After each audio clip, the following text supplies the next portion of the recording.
कुंभ राशि 500 किलो मिठाई बांटनी पड़ेगी। सोने के मुकुट की तैयारी कर लो, कमर कस लो, अपने घर के सारे दरवाजे सारी खिड़कियां बंद कर लो, क्योंकि आज जो मैं बता रहा हूं ये सिर्फ भविष्यवाणी नहीं है, ये तुम्हारे जीवन का सबसे बड़ा ऐलान है जो किसी के कानों कान नहीं पहुंचना चाहिए। ये तुम्हारे 7 जन्मों का किस्मत बदलने वाला फैसला है। मैं तुम्हें ये गारंटी से कह सकता हूं कि आज तुम जो ये तुम्हारे जीवन के 24 घंटे हैं, ये तुम्हारे जीवन को बदल देंगे, जिसकी कल्पना शायद तुमने अपने सबसे बड़े सपने में भी नहीं की होगी। हाँ, मैं 500 किलो मिठाई घर घर जाकर बांटने की बात कह रहा हूँ। क्यों? क्योंकि खुशखबरी ही इतनी बड़ी है, इतनी ऐतिहासिक है कि सुनने के बाद तुम्हारी आंखों से खुशी के आंसू नहीं रुकेंगे। 7 दिन में 3 ऐतिहासिक खुशखबरी तुम्हें मिलने वाली है, ये बात मेरी लिख के ले लेना। तुमने अपनी जिंदगी में बहुत दुख झेले हैं, बहुत आंसू बहाए हैं, बहुत रो चुके हो। मैंने तुम्हारे दर्द को, तुम्हारी जिंदगी के दर्द को देखा है, तुम्हारे साथ साथ उसको महसूस किया है, तुम्हें टूटा हुआ महसूस किया है। मैंने देखा है कि तुम कैसे, तुम्हारे अपनों ने तुम्हारा सुख चैन कैसे छीना, कैसे तुम्हारे भोलेपन का, तुम्हारे साफ दिल का लोगों ने नाजायज फायदा उठाया। लेकिन बस अब और नहीं, अब नाटक बंद, अब रोना धोना बंद, क्योंकि अब जो मैं कह रहा हूं उसे ब्रह्मांड की शक्तियां सुन रही हैं, और वह तुम्हारे जीवन में अगले 7 दिनों के अंदर 3 ऐसी बड़ी और ऐतिहासिक घटनाएं करने वाली हैं, जिनके बाद तुम्हारे दुश्मन भी, वो 4 लोग जिनके कारण तुम आज तक दुखी थे, वो भी तुम्हारे तलवे चाटेंगे। ये बात लिख कर ले लो। वो घड़ी आ चुकी है जिसका तुम बेसब्री से इंतजार कर रहे हो। सालों का इंतजार खत्म होगा, पीढ़ियों का श्राप खत्म होगा। और ये सब क्यों हो रहा है?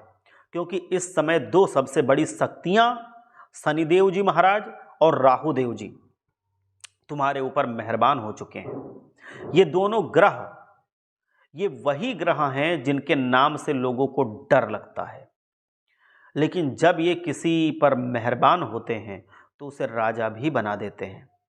शनि और राहु ने मिलकर तुम्हारी जिंदगी में किस्मत के दरवाजे बुलंद कर दिए हैं। अब तुम्हें सिर्फ हाथ आगे बढ़ाना है और जितना ले सकते हो उतना ले सकते हो। देखो, ये समय कोई सामान्य समय नहीं है, ये अमृत काल है। इसे चक्रवृद्धि ब्याज वाला समय समझ लो। आज तुम जो बीज बोओगे वो कल तुम्हें सोने की फसल देगा। अगर ये समय तुम्हारे हाथ से फिसल गया, अगर तुमने आलस से कर लिया, अगर तुमने आज भी उन तुच्छ बातों पर ध्यान दिया, तो ये अवसर वापस लौट जाएगा। याद रखना, जब ब्रह्मांड तुम्हें देने आता है तो तुम्हें मांगना नहीं पड़ता, बस हाथ बढ़ाना होता है। मंगल की छाया थोड़ी पड़ रही है, सुख चैन कम हो सकता है, छीन सकता है, तूफान आ सकता है, लेकिन हर खुशी के साथ एक चुनौती भी आती है। ये तुम्हारी राशि की खासियत है। सब कुछ बढ़ा चढ़ाकर होगा। अगर खुशियां आ रही हैं तो साथ में एक विनाशकारी शक्ति भी तुम्हारे ऊपर अपनी छाया बना रही है, और वो है मंगल की छाया। ये मंगल की छाया बहुत ही खतरनाक होती है। तुमने सुना होगा, मंगल भारी है, मंगल भारी है। मेरे दोस्त, कि अगर तुम इनसे नहीं बचे तो तुम्हारे पास जो कुछ भी है, मंगल वो सब छीन लेगा। ये तुम्हारी शांति छीन लेगा, ये तुम्हारे अच्छे रिश्ते छीन लेगा, ये तुम्हारे छोटे छोटे सुख चैन छीन लेगा। तुम्हें परेशानियां झेलनी पड़ेंगी, मुसीबतें आएंगी, अचानक झगड़े होने शुरू हो जाएंगे। तुम्हारी ज़िंदगी में सब कुछ बढ़िया चल रहा होगा और अचानक विस्फोट हो जाएगा। तुम्हें इस छाया से बचना ही होगा, और बचने का सिर्फ एक ही तरीका है, शांत रहना, अहंकार से बचना, क्रोध पर काबू करना, क्रोध ना करना। क्योंकि मंगल सबसे ज्यादा वार तुम्हारे गुस्से पर करता है। गुस्सा ये बहुत बड़ी चीज है मंगल से संबंधित। अगर तुम गुस्सा हुए तो मंगल की छाया तुम्हें पूरी तरह से जकड़ लेगी और शनि राहु की दी हुई सारी खुशियों को राख कर देगी। इसीलिए दिल में संतोष और दिमाग में शांति बनाए रखना बेहद जरूरी है।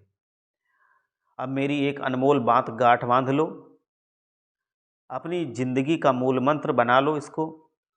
कौन क्या कर रहा है, कैसे कर रहा है, किसने क्या कमाया, किसने क्या पहना, इन सब से तुम जितना दूर रहोगे उतना ही तुम्हारे लिए बेहतर होगा। ये जो आने वाले 7 दिन हैं, इनमें इस बात को पत्थर की लकीर मान लेना, किसी से भी मतलब मत रखना सिवाय केवल खुद से मतलब रखने के। तुम्हारे अंदर संतुष्टि होनी चाहिए। मेरे दोस्त, तुम्हें पता है महल में रहने वाले लोग भी रात को रोते हैं, इस बात को समझ लो। उन्हें भी अक्सर चैन की नींद नहीं आती। वह भी हजारों के गद्दों पर लेटे लेटे करवटें बदलते रहते हैं। लेकिन तुम चटाई पर भी सो लेते हो। तुम 2 वक्त की सूखी रोटी भी प्रेम से चैन से खा लेते हो। तुम चटनी रोटी खाकर भी, नमक रोटी खाकर भी चैन की सांस लेते हो। और ये चैन तुम्हें तभी मिलेगा जब तुम दूसरों के घर में झांकना बंद कर दोगे। ये जो इंसानी माया होती है, बड़ी गाड़ी, बड़ा घर, अच्छे कपड़े, अच्छा परिवार, ये सब एक जाल है, ये एक छलावा है। और इंसान इसी छलावे में फंस करके दुखी होता रहता है। वो देखता है कि पड़ोसी के पास कितनी माया है और अपनी जिंदगी की तुलना करके खुद को कोसता है। क्या है जीवन? जीवन कभी सोचा है क्या है? सिर्फ 2 वक्त की रोटी, परिवार का प्रेम और रात में चैन की नींद, बस इतना ही तो चाहिए इंसान को। बाकी सब तो मन का बोझ है, क्योंकि जो बहुत अमीर है ईश्वर को वो भी प्यारा होगा, जो बहुत गरीब है ईश्वर को वो भी प्यारा होगा। तो जिसने अपनी जिंदगी सुख चैन से काटी, अंत में समझ लो उसकी जीत हुई। याद रखना, इस 10 करोड़ की महंगी कार वाला भी अंतिम समय में उसी लकड़ी पर जाता है जिस पर एक गरीब भिखारी भी जाता है। अंत में कोई फर्क नहीं है, अंत में सब बराबर हैं। सबको राख होना है, जाना सबको वही है, एक ही जगह है जहां सबको जाना है। तो किस बात का कोई घमंड करे और क्यों करे? तो ये बात तुम्हें जाननी होगी, माननी होगी। तो क्यों तुलना करके अपना आज खराब कर रहे हो? क्यों अपनी मानसिक शांति दांव पर लगा रहे हो? बंद करो ये तुलना करना, बंद करो अपनी मानसिक शांति पर असर डालना। 2 वक्त की रोटी मिले प्रेम से खाओ, चैन से खाओ, चैन से सो जाओ। बहुत भाग्यशाली हो। हमें लोगों से क्या लेना देना है कि वह हमें अच्छा समझते हैं या बुरा? उनकी हमारे लिए क्या मर्जी है? वो क्या हमें मानते हैं? क्या फर्क पड़ता है हमें? वो हमारे घर का खर्चा चलाते हैं? नहीं चलाते। उनका सोचना उनकी खुद की व्यक्तिगत इच्छा है। हमें अपने कर्मों से बस मतलब होना चाहिए, हमें अपने कर्तव्य से बस मतलब होना चाहिए। भगवान के विरुद्ध नहीं जाना है कभी। कभी भी किसी भी स्थिति में हमें बुरे कर्मों का साथ नहीं देना है। कोई बुरा हो तो आप वहाँ से हट जाइए, उस बुरे कर्म में कभी मत साथ दीजिए। कर्म अच्छे रखिए, बाकी तुम्हारा भविष्य निश्चित रूप से अच्छा होगा। अब जो बात मैं बता रहा हूँ, ये तुम्हारे बड़े ताकत की बात है, लेकिन तुम इसे पहचानते नहीं हो। देखो, तुम्हारी जिंदगी सामान्य लोगों की तरह नहीं है। तुम्हारे जीवन में जो भी होता है सब बढ़ा चढ़ा कर होता है। अगर तुम दुखी होते हो तो इतना दुखी होते हो कि कोई सामान्य इंसान वो दुख सही नहीं पाएगा। उसको अगर उतने दुख दे दो ना तो वो टूट जाएगा, वो बिखर जाएगा, वो बर्बाद हो जाएगा। और जब खुशियां आती हैं तो इतनी बड़ी बड़ी खुशियां आती हैं कि आम लोग तो ऐसी खुशियां देख ही ना पाए। लेकिन सबसे बड़ी बात क्या है इसमें जानते हो? वो है तुम्हारी सोच। मेरे दोस्त, तुम जो भी बातें सोचते हो, वो बुरी सोच हो या अच्छी सोच हो, वो तुम्हारे जीवन में होती है। ये अंदाज के देख लेना। थोड़े दिनों बाद, चाहे 1 साल बाद हो या 1 महीने बाद, तुम्हारे वो चीज़ तुम्हारे जीवन में साक्षात घट जाती है। क्यों? क्योंकि तुम्हारी सोचने की शक्ति बहुत ताकतवर है। क्योंकि तुम सीधे ब्रह्मांड की शक्तियों को आमंत्रित कर देते हो। तुम्हारा दिमाग धरती पर नहीं चलता, तुम्हारा दिमाग तो सितारों के बीच उड़ता है। तुम्हारी सोच सीधा ब्रह्मांड में एक संदेश भेजती है और वो शक्तियां तुम्हारी सोच को सच में बदल देती हैं। इसीलिए मेरी बात सुनो, बुरा सोचना बंद कर दो। तुम अपनी ज़िंदगी के बारे में बहुत बुरा सोचते हो। तुम सोचते हो कि कहीं मेरे साथ कोई गलत घटना ना हो जाए, कहीं ये नुकसान ना हो जाए, कहीं वो दिक्कत ना आ जाए, और जो जो तुम गलत सोचते हो वो होता जाता है। आज से अभी से सिर्फ अच्छा सोचो, अच्छा होगा ये सोचो, सिर्फ अच्छा। अपनी काबिलियत पर शक करना बिल्कुल बंद कर दो। तुम्हारी काबिलियत बहुत बड़ी है, तुम्हारा दिमाग बहुत तेज है, तुम दूरदर्शी हो, तुम दूर का सोचते हो, तुम दूर का ख्वाब देखते हो। तुम्हें बस अपनी सोच की दिशा बदलनी है और ब्रह्मांड तुम्हें सोने से भर देगा, क्योंकि तुम्हारी शक्ति बहुत पावरफुल है। मैं तुम्हें बता दूं कि अब सबसे बड़ी आदत मैं तुम्हारी बताने जा रहा हूं, और इसे तुरंत तुम्हें दुरुस्त करना होगा आज ही। तुम्हारी सबसे बुरी आदत क्या है जानते हो? तुम किसी को एक बार अगर अपना मान लेते हो तो उसे पूरा दिल दे देते हो। तुम उसे अपनी कायनात समझ लेते हो, तुम उसे अपना भगवान मान लेते हो, तुम उसकी हर समस्या को अपनी समस्या बना लेते हो, और यहीं पर तुम बार बार चोट खाते हो। तुम्हारा दिल सोने का है, लेकिन ये दुनिया लोहे की बनी हुई है भाई। जब लोहा सोने से भिड़ेगा तो कौन टूटेगा, आप जानते हो। हर कोई तुम्हारे जैसा नहीं है सच्चा, हर कोई उतना ही प्यार नहीं करेगा। कुछ लोग तुम्हारे जीवन में सिर्फ तुम्हारा सुख चैन छीनने के लिए आते हैं। तुम्हारा धन ले जाएंगे, तुम्हारी जिंदगी की एक एक हंसी खुशी को ले जाएंगे, और तुम्हारी कुंडली में सबसे बड़ी दिक्कत यही लिखी है कि तुम्हारी जिंदगी को सबसे ज़्यादा बर्बाद वही करेगा जिस पर तुमने सबसे ज़्यादा भरोसा किया हो। तो अब जाग जाओ। लोग तुम्हारे भरोसे को तुम्हारी कमजोरी मान लेते हैं। तुम दुनिया के लिए शेर हो, अपने परिवार के लिए शेर हो, लेकिन अपने दुखों के सामने तुम बच्चे बन जाते हो। तुम्हारे अंदर बहुत बड़ा तूफान भरा पड़ा है, लेकिन तुम किसी को बताते नहीं हो। तुम बस मुस्कुराते रहते हो, चाहे कितना भी दुख आ जाए। तुम अंदर ही अंदर दुखी रह लोगे, लेकिन बाहर से ऐसा लगेगा जैसे तुम बड़े खुश हो। ऐसा लगेगा कि जैसे तुम्हारे जीवन में कोई तकलीफ है ही नहीं। तुम ये दिखावा कर लेते हो। अब तुम्हें यह दिखाना होगा कि दुनिया सिर्फ वही मानती है जो सामने दिखता है। अपने आप को छुपा कर मत रखो, अपनी काबिलियत को दबाओ मत। तुम्हारी अच्छाई ही तुम्हारी बर्बादी बन जाती है। तुम्हारा साफ दिल ही सबसे ज़्यादा धोखे खाता है। तुम्हारी ऊंची सोच ही सबसे ज़्यादा दुश्मन बनती है। लेकिन डरना मत, क्योंकि अब तुम्हारी तकदीर कोई आम तकदीर नहीं रह गई है। तुम्हारी किस्मत में एक बहुत बड़ी उछाल लिखी हुई थी, ऐसी उछाल जिसके बाद तुम खुद ही हैरान रह जाओगे। जब तुम्हारे जीवन में खुशियां आएंगी तो फिर रुकेंगी नहीं। लोग तुम्हारे पैर छुएंगे। तुम्हें देर से मिलता है, लेकिन मिलता जब है तो इतना मिलता है कि लोग तुम्हारी तरक्की देख करके हैरान रह जाते हैं, जल जाते हैं। अब ध्यान से सुनो मेरी बातों को। अगले 7 दिनों में तुम्हारे जीवन में जो बड़ी घटनाएं होने वाली हैं, उन पर तुम्हारा एक्शन प्लान क्या होना चाहिए। पहला है विश्वास टूटने की आवाज़। अगले 7 दिनों में किसी ऐसे इंसान के बारे में तुम सच पता चलेगा जिसे तुम अपना सब कुछ समझते हो। तुम्हारे कानों में विश्वास टूटने की आवाज़ गूंजेगी, तुम्हारा दिल छलनी हो जाएगा। लेकिन रुकना, भावनाओं में बह करके कोई फैसला मत लेना, वरना पछतावा ही बनेगा। तुम्हें शांत रहना है, उस इंसान को जवाब नहीं देना है, समय लेगा तुम्हारा बदला। तुम्हें सिर्फ मुस्कुराना है और आगे बढ़ते जाना है, क्योंकि अब तुम्हारा समय बदला लेने का नहीं है, बल्कि कामयाब होने का है। नंबर 2 है बड़ा मौका। आलस्य को त्याग दो।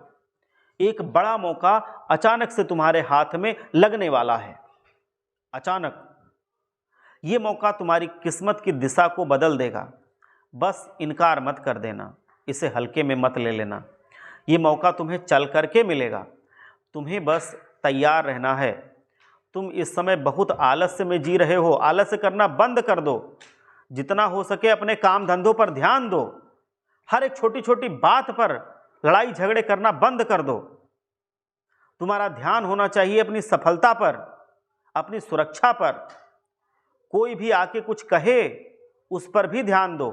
ये मौका पैसे से जुड़ा हो सकता है, किसी नए काम से जुड़ा हो सकता है, या किसी अचानक यात्रा से जुड़ा हो सकता है। नंबर 3 है परिवार का विद्रोह। घर छोड़ना भी पड़े तो छोड़ देना। तुम्हारे जीवन में एक ऐसा मोड़ आएगा जहां तुम्हारा परिवार ही तुम्हारे खिलाफ हो जाएगा। तुम्हारे अपने ही तुम्हें रोकेंगे, टोकेंगे। तुम्हें लगेगा कि कोई तुम्हारा साथ दे ही नहीं रहा है। तुम ऐसे बड़े कार्य करोगे, कुछ ऐसे बड़े कदम उठाओगे कि तुम्हारा अपनों को भी वो पसंद नहीं आएगा।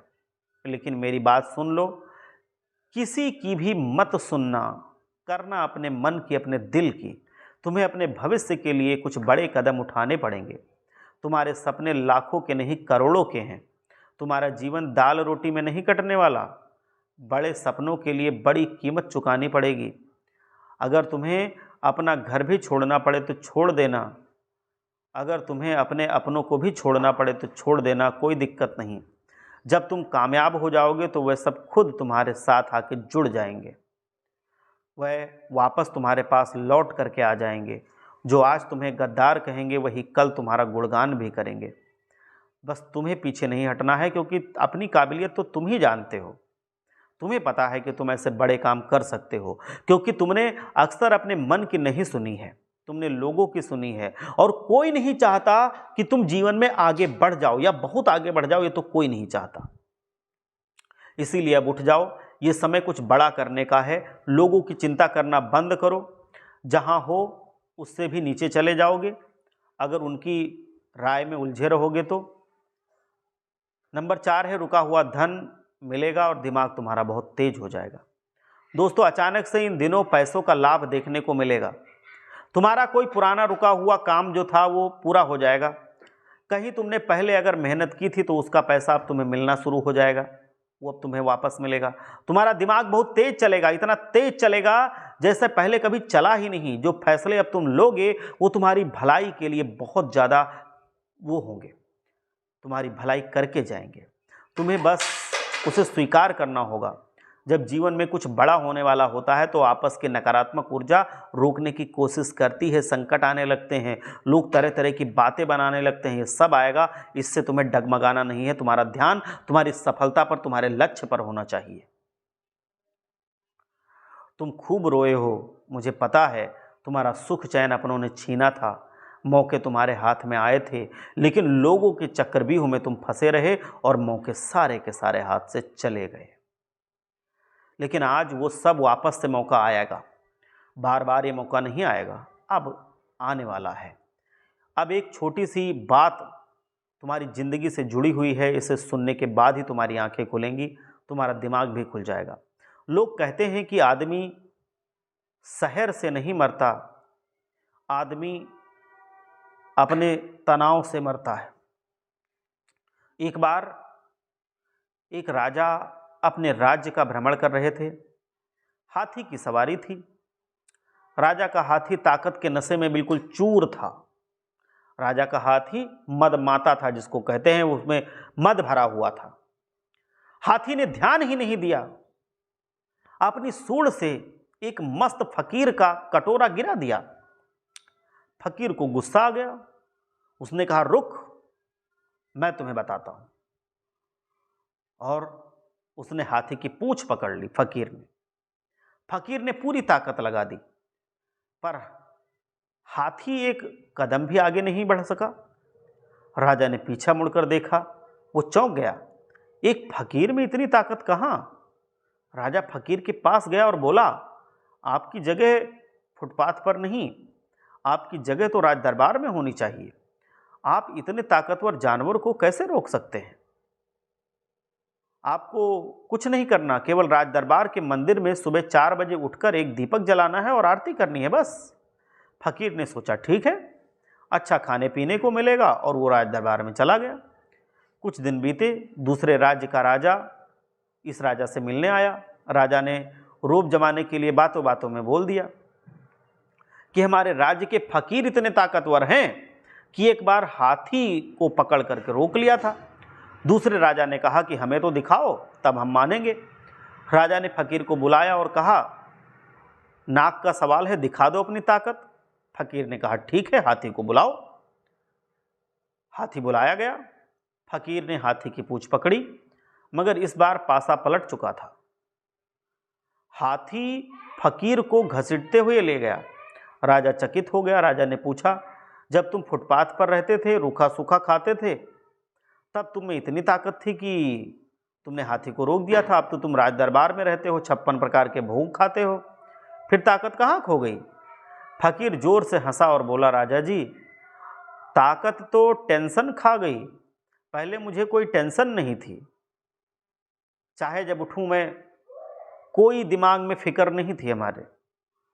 चाहे जितना सोऊं, चाहे जब सोऊं। अब हमारे दिमाग में टेंशन है, काम का बोझ है। अब उठना है हमें समय पर, सोना है हमें समय पर।